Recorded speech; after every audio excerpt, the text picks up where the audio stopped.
네, 제목 한번 읽어볼까요? 자, 시작. 왜 사는가? 네, 왜 사는가?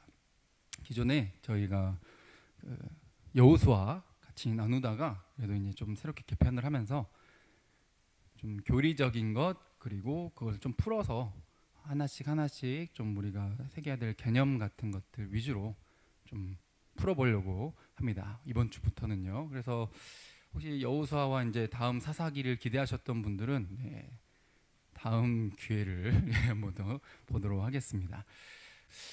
여러분들은 인생의 끝에서 어땠으면 좋겠어요? 인생의 끝에서 여러분들 인생을 뒤돌아봤을 때 어떤 결과물이 있으면 좋겠냐고.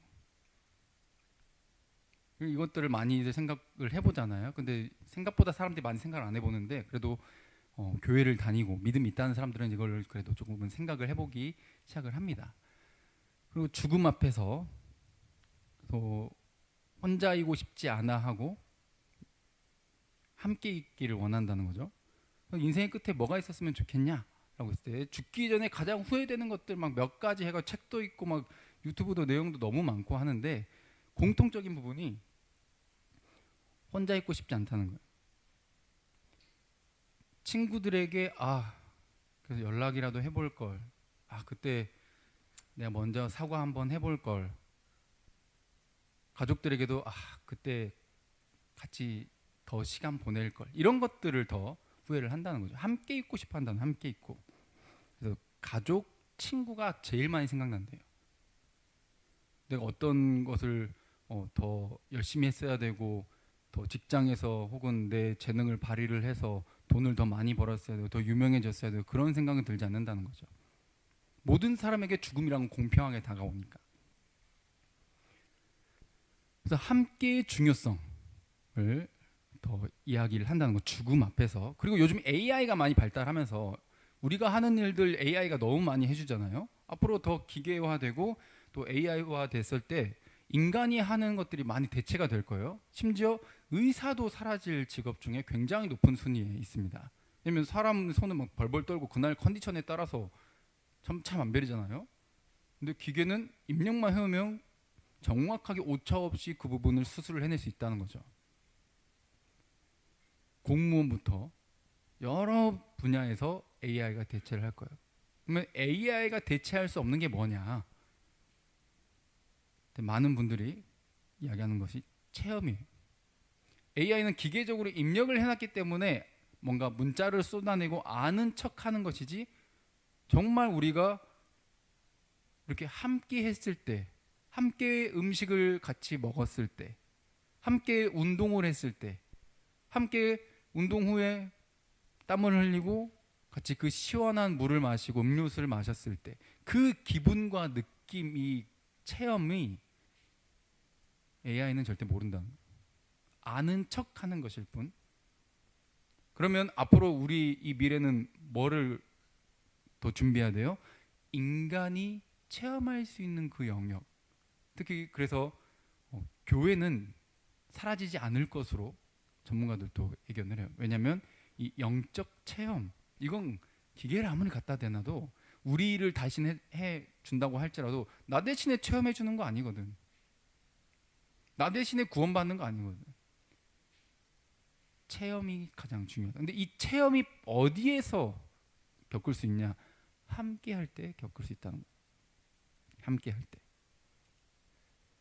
그래서 함께 할 때 우리는 가장 중요한 게 뭐예요?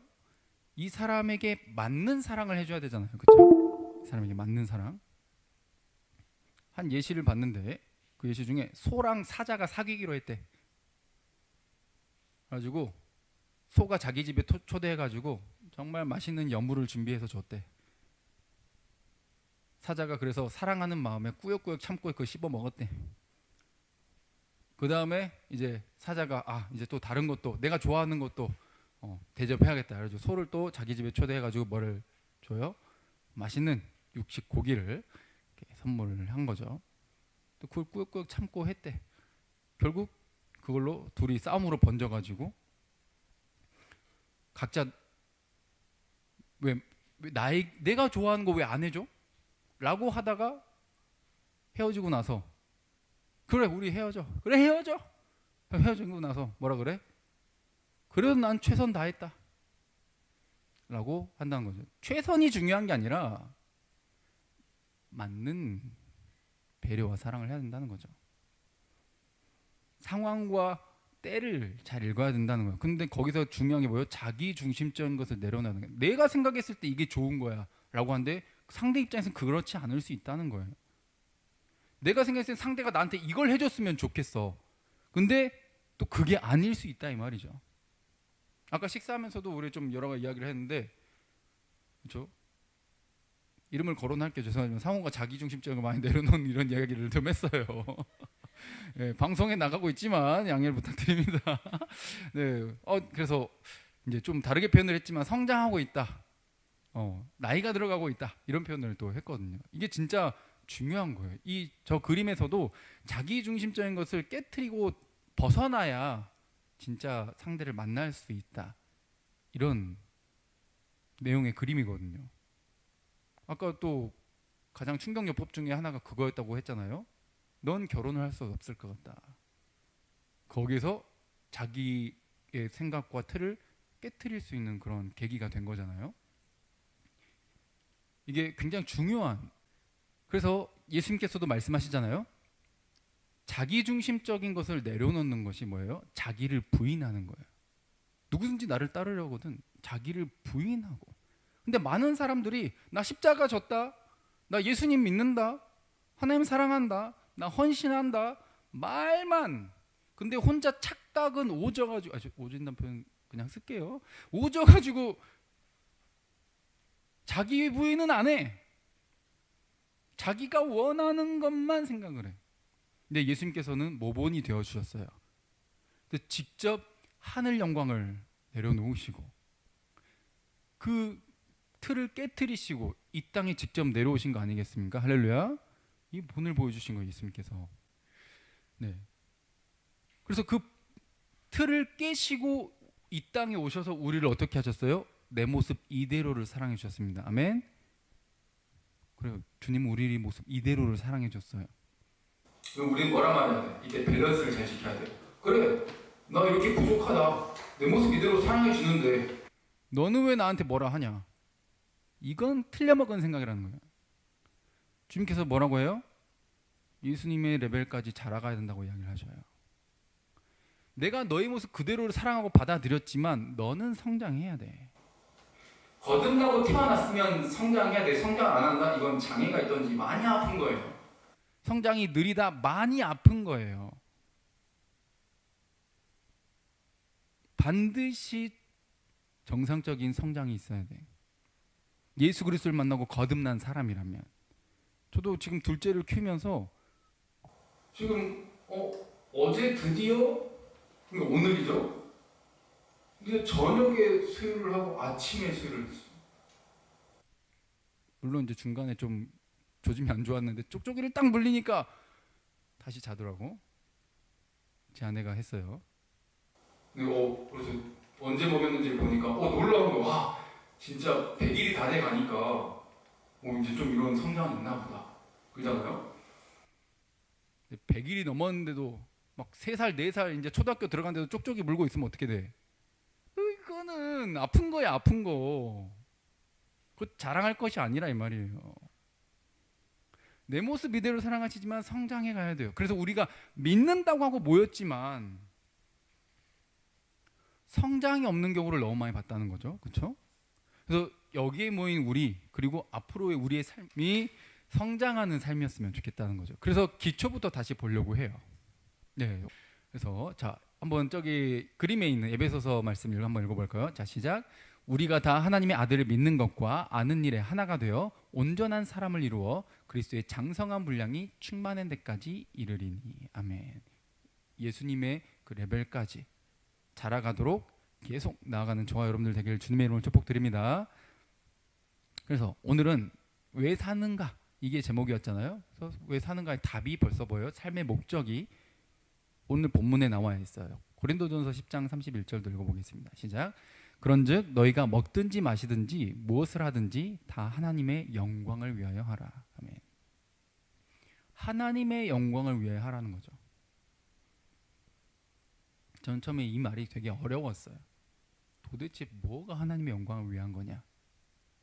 근데 이제 알고 배우고 경험하다 보니 그 반대말과 함께 보는 게 굉장히 중요하다는 걸 알 수 있었어요.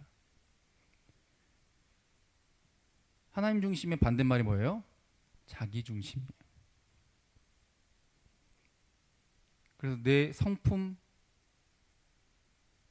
여기 이 고집 부리고 우기고 자기만 바라보고 항상 자기 연민에만 빠져 있고 자기 만족에만 빠져 있고 저런 보상 심리에 취해 있는 저런 모습인가?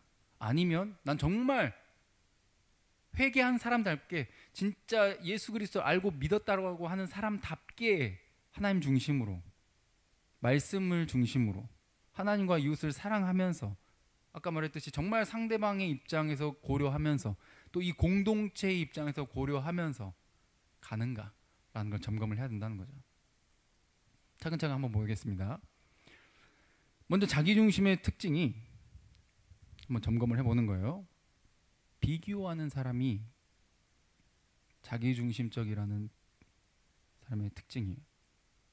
요즘 SNS를 많이 하면서 그냥 건강하게 활용만 하면 되는데 언제나 도구는 도구일 뿐이잖아요. 근데 그 도구를 통해서 어디까지가 자기 우울감에 빠져, 자기 연민에 빠져.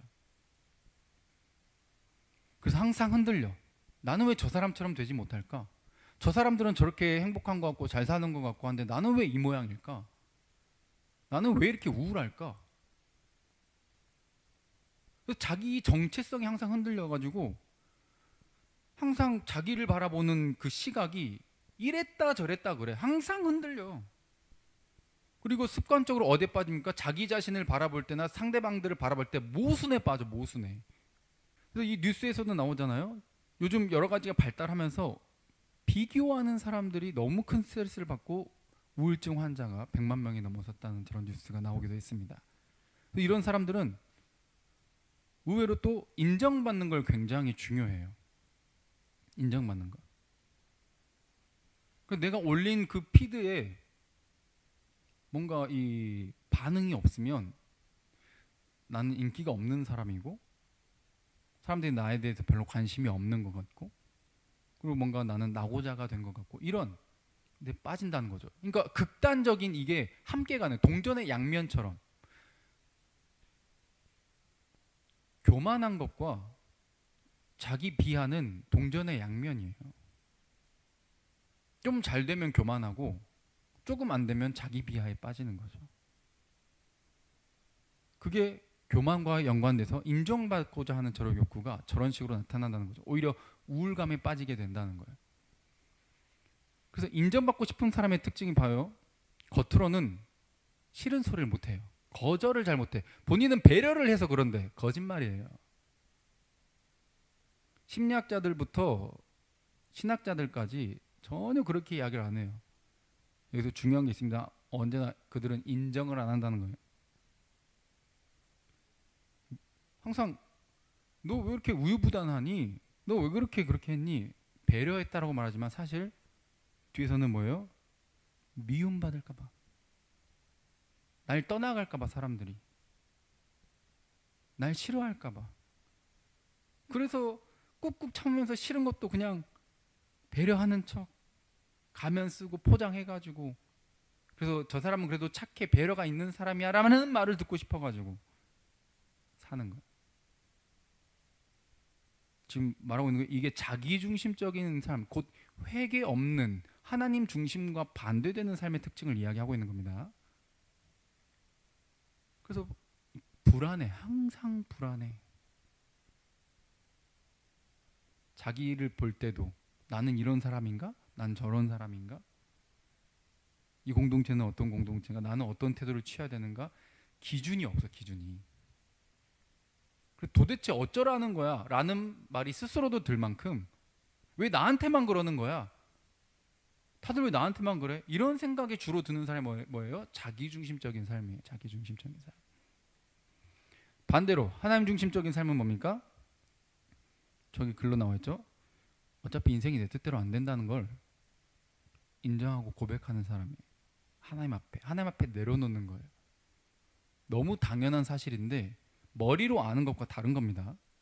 지금 중심을 이야기하고 있는 거예요. 너는 왜 사니라는 제목에서 가장 중요한 게 하나님을 위해서 살아야 되는데 이거에 반대되는 게 중심에 내가 있는 삶이거든요. 하나님이 중심에 있는 삶은 머리로만 아는 삶이 아니에요.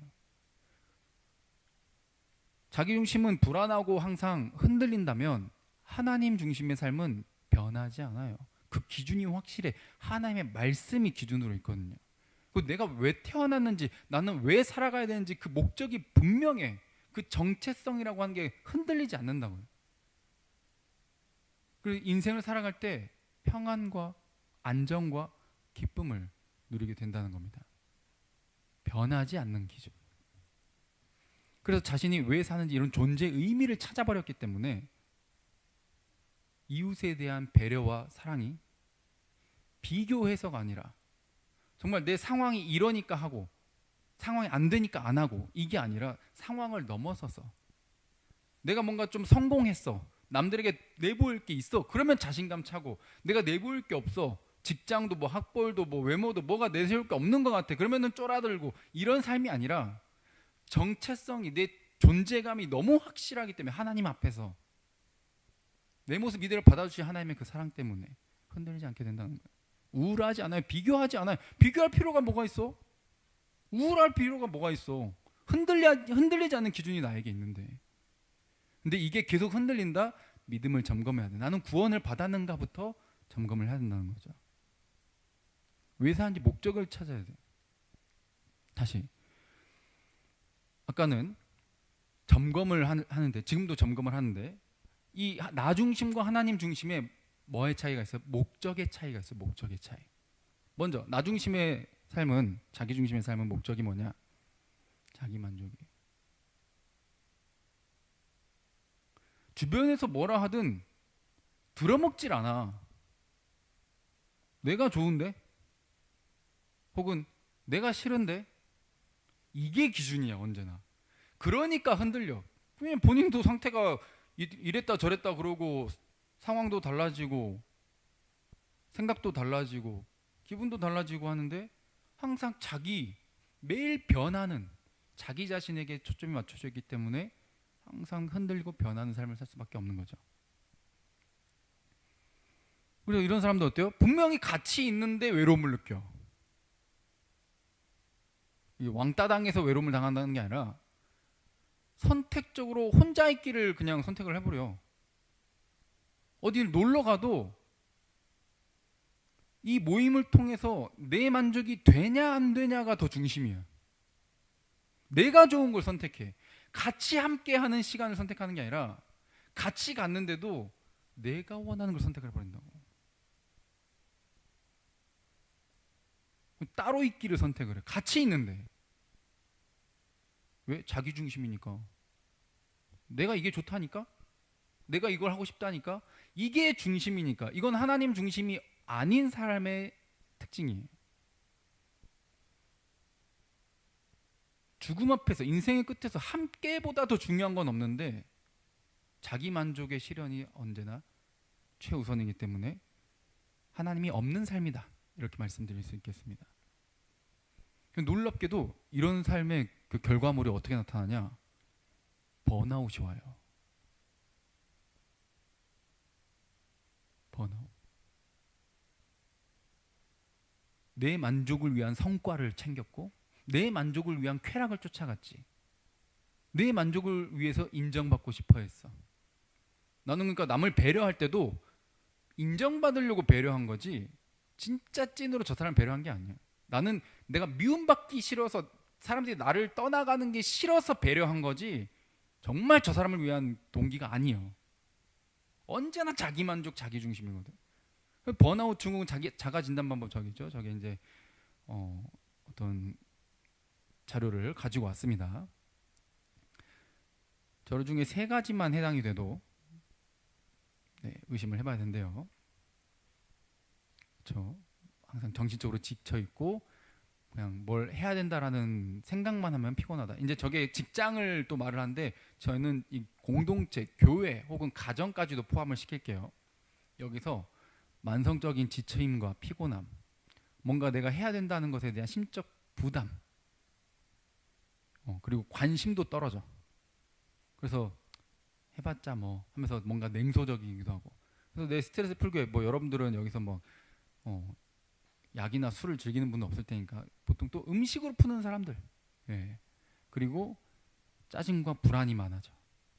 그래서 저거를 좀 편한 사람들한테는 여과 없이 드러냅니다. 좀 불편한 사람들은 당연히 안 드러내겠죠. 편한 사람들한테는 특히 가족이나 친한 친구들이나 이런 사람들한테는 자기 모습을 가면을 벗고 드러내죠. 그리고 좀 방어적인, 항상 자기 방어적인 생각과 말만 해요. 자기를 보호하기 위해서. 그러니까 팩트를 보는 게 아니라 자기 중심이니까. 일단 나를 보호해야겠으니까. 내가 상처받는 게 싫으니까. 내가 미움받는 게 싫으니까. 언제나 자기 중심. 그래서 무기력과 실증. 이게 결국 번아웃으로 간다는 거죠. 이게 하나님 중심에서 떠나 있기 때문에 나타나는 현상이라는 거죠. 그러나 반대로 하나님 중심은 어때요? 알고 인정하는 거예요. 세상에서 자기 만족을 위해서 채우려고 하는 것, 특히 이 땅에서 모든 걸 누려본 사람은 솔로몬이라는 사람이 있는데 성경에 다 해봤어, 다 누려봤다고 할 수 있어요. 그런데 결국 그래서 헛되다, 그건 영원하지 않다, 이렇게 하고 결론이 나버렸어요. 아무리 가지고 누려도 만족이 없어요. 영원한 결과물을 만들어내질 못해. 그러나 하나님 중심의 삶은 어때요? 하나님 안에서 영원한 만족과 결과물을 만들어낸다는 거죠. 그렇기 때문에 하나님을 기쁘시게 하는 삶이 목적이 돼버리기 때문에 너 왜 살아? 그랬을 때 하나님의 영광을 위해 살아. 나는 내 만족이 아니라 하나님의 기쁨과 하나님의 즐거움을 위해서 살아 라고 하기 때문에 일상의 의미가 완전히 달라지게 되고 반복되고 똑같은 평범한, 재미없어 보이는 평범한 그런 일상처럼 보이지만 그 안에서 영원한 의미를 찾게 되는 거예요. 왜냐하면 주님 다시 오셨을 때 이루어질 그 세상과 지금의 우리의 이 땅에서 삶은 어때요? 연속선상에 있기 때문이에요. 이 땅에서 비교와 우울을 누리면 천국에 가서도 비교와 우울을 누리는 거예요. 그곳은 천국이 아닐 거예요. 다른 곳에 가 있을 거다 이 말이죠.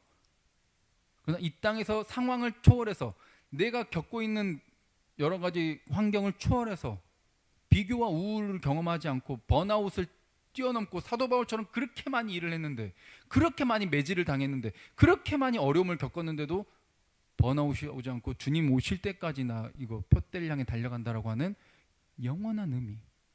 아무리 어려움이 있어도, 아무리 작은 일이어도 그 매일의 삶이 예배가 되는 삶의 예배자로 변하게 된다는 거죠.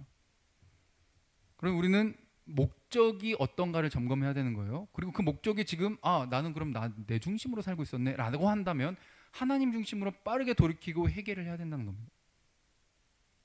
그리고 우리 안에서 여러 가지 사역을 하고 이런 방향성을 향해 가는데 번아웃으로 지칠 수도 있지만 그것을 결국은 하나님 안에서 주님 안에 있기 때문에, 주님이 기뻐하시는 그 목적을 갖고 있기 때문에 뛰어넘을 수 있고 견뎌낼 수 있고 그 자리에 머무르지 않고 결국 예수님의 장성함 레벨까지 오를 수 있다는 겁니다. 할렐루야. 제가 김창옥 씨를 참 좋아하는데 참 좋은 말들, 명언들 많이 쏟아내시더라고요. 우리 여기 청년들 많고 하고 또 학생들 또 연애나 이런 것에 관심이 많잖아요. 그래서 어떤 사람이랑 결혼을 해야 되냐 막 이런 강연을 하고 있었어요. 근데 그렇죠? 대가를 지불할 수 있다면 좋아하는 거다. 그러니까 결혼할 수 있는 그런 사람으로서. 근데 이 사람한테 이 정도까지 내가 해야 되나? 망설이면 그냥 좋아 보이는 것에 불과하다. 근데 이것은 이제 어떤 한 예시에 불과하고, 그래서 결국 뭐를 말하려고 하냐? 그럼에도 불구하고가 중요하다라고 하는데 이게 정말 성경적이에요. 내 약한 모습에도 불구하고 하나님은 아들을 보내셨습니다. 할렐루야. 그러니 우리도 어때야 돼요? 상대방이 내가 원하는 것을 다 들어주지 않는다고 해도 그럼에도 불구하고 나는 상대방을 위해 기꺼이 지불하는 거예요. 상대방을 위해 기꺼이 함께 하고자 하는 거예요. 그런 의지가 들 때, 그런 감정과 의지가 동시에 들 때 결혼하라는 거죠. 근데 그럼에도 불구하고 사랑해야 된다라고 했더니 꼭 자기가 받는 입장에서만 생각하는 사람이 있어요. 그래, 그럼에도 불구하고 날 사랑하라잖아. 너 왜 나 공감 안 해줘? 넌 그냥 그렇다고 하면 안 돼? 이게 무지성 공감이고, 이거는 이기적인 거예요. 이게 자기중심적 삶입니다. 하나님 중심과 전혀 다른 삶이에요. 자기 입장만 고려하잖아? 그럼 상대는, 그리고 하나님은, 공동체는, 가족은 나만 생각하니까 주변의 불평감, 지옥을 선물하게 되는 거죠. 그래서 자기중심적인 삶에 결국 이런 특징이 나타나죠. 이런 사람들을 이 심리학적 용어로 이렇게 또 한대요. 통제광, 컨트롤 프릭이라고 한대요. 항상 불안하니까 이 불안을 극복하기 위해서 뭐가 나타나? 자기방어 기제라고 하는 게 나타난대. 내가 좋아하는 사람이 나를 좋아했으면 좋겠어. 내가 좋아하는 사람이 나를 무조건 공감했으면 좋겠어. 나는 내 일에 열심히 해. 근데 일단 실패하는 것은 너무 불안해, 두려워. 그러다 보니까 뭐만 찾아? 실패할 확률이 적은 것만 일단은 찾아가게 돼. 그러니까 안전을 추구하는 거죠. 그리고 이 사람은 계획을 철저하게 세우려고 해요. 왜? 뭐가 두려우니까, 뭐가 불안하니까, 실패할 것에 대한 불안감이 있으니까. 이게 내 일이든 직장이든 친구 관계든 연인 관계든 똑같이 적용이 되는 거예요. 그리고 내가 세운 계획대로 안 되는 것에 매우 큰 불편감을 느껴. 계획에 집착해. 그러다 보니까 관계가 좋겠어요, 나쁘겠어요? 당연히 관계가 나쁩니다. 관계 항상 갈등이 생길 수밖에 없어요. 왜? 그 관계도 내가 어떻게 하길 원해? 통제하길 원하거든. 내가 컨트롤하길 원하거든. 이 사람이 어떻게든 내 편만 들어줬으면 좋겠고, 이게 연인에게도 친구에게도 나중에는 부모가 되면 자녀에게까지도 이렇게 나타나게 돼요. 항상 불안한 거. 이런 사람이 그래서 뭘로 나타나? 항상 뭔가를 통제하려고 하는, 내가 뭔가 제어할 수 있고 내가 계산 범위 안에 있고 실패하지 않을 수 있는 그 범위 안에 두려고 한다고. 근데 사실 이게 관계도 망치고 도전의식도 사라지고 번아웃도 오고, 이런 지극히 믿음과는 전혀 상관없는 이기적인 자기중심적인 삶의 특징이다. 그래서 아까 봤던 그림이죠. 본인은 배려라고 말해. 근데 착각이야. 자기 불안을 감추기 위해서 하는 거예요. 저 사람이 날 싫어할까봐, 미워할까봐, 떠나갈까봐라고 하는 것은 어때요? 저 사람 나를 떠나가지 않는 게 내가 컨트롤하는 거잖아. 날 떠나지 않도록 컨트롤하는 거야, 내가. 날 미워하지 않도록 내가 컨트롤하는 거지. 이게 자기중심적인 삶의 특징이에요. 항상 불안해. 하나님 중심의 삶은 어떻습니까? 내가 통제하려고 하는 게 아니라, 내가 컨트롤하려고 하는 게 아니라 어때요? 위탁하는 삶이에요. 할렐루야. 하나님께 맡기는 거예요. 나에게 이제 컨트롤할 수 있는 이런 주권이 없다는 걸 인정하고, 내 삶도 내 마음대로 안 되고, 나도 내 마음대로 안 되고, 내 주변도 내 마음대로 안 되고, 하나님 역시 마찬가지로 모든 것을 하나님께 맡겨드리는 삶. 그게 너는 왜 사냐 했을 때, 하나님의 영광을 위해서 산다라고 했을 때 중요한 요소에 맡기는 거예요. 관계도, 내 일도, 이 실패할 수 있는 환경까지도, 그 가능성까지도. 실패할까 두려우면 아무것도 도전을 안 해요. 도전을 하지 않으면 성장도 어떤 결과도 아무것도 없는 거예요. 도전하지 않는데 무슨 결과를 바래. 그래서 하나님의 중심의 삶은 태도가 바뀌게 돼요. 갈라디아서 6장 2절에 한번 저기 일부분이긴 하지만 읽어볼까요? 자, 시작. 너희가 짐을 서로 지라. 아멘. 서로 지려고 하는 거예요. 서로 함께 가는 거예요. 서로가 서로를 컨트롤할 수 없다는 걸 인정하는 거예요. 그러면서도 하나님의 영광을 위한, 그리고 이웃 사랑을 위한 이 일을 함께 나눠 가지려고 하는 거죠. 그래서 이 모든 관계를 맡길 줄 아는 거예요. 불안하면 아까 뭐라고요? 컨트롤하려고 한다 그랬죠? 그래서 되도록 좀 일들을 또 이렇게 되겠지 뭐, 그냥 내가 하는 게 맘 편하다. 해서 혼자 해버려. 근데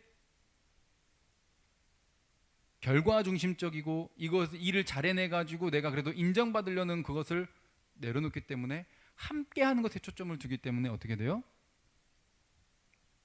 믿고 맡겨버리는 거예요. 그 결과가 조금 기대와 다르고 좀 부족한 면이 있다 할지라도 맡기는 거예요. 이게 천국의 모습이라는 거예요.